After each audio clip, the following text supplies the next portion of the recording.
interestingly enough, over the last, well, let's say it's 18, 19 hours we've been fishing.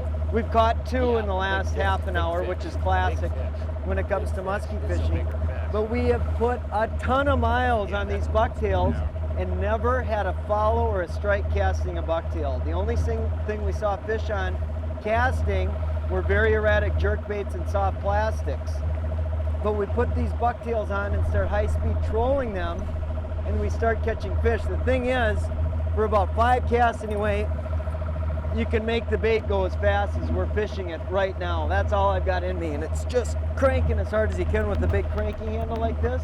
But here you're just endlessly burning a bucktail, and speed in the summer can be a huge, huge factor.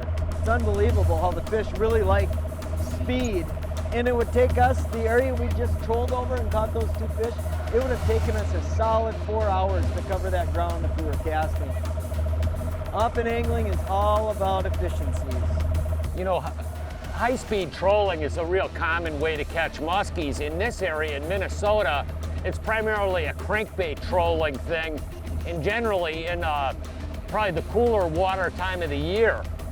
Lake Sinclair, as I was saying earlier, where I'm going to go fish a bass tournament this next week, they do a lot of really high-speed trolling, and they catch the fish suspended over giant 15 to 20-foot flats.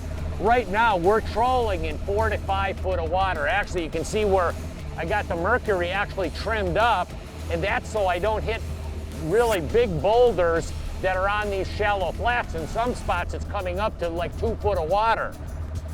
And you wouldn't believe at times how it's the speed factor. Speed can be the great equalizer in fishing.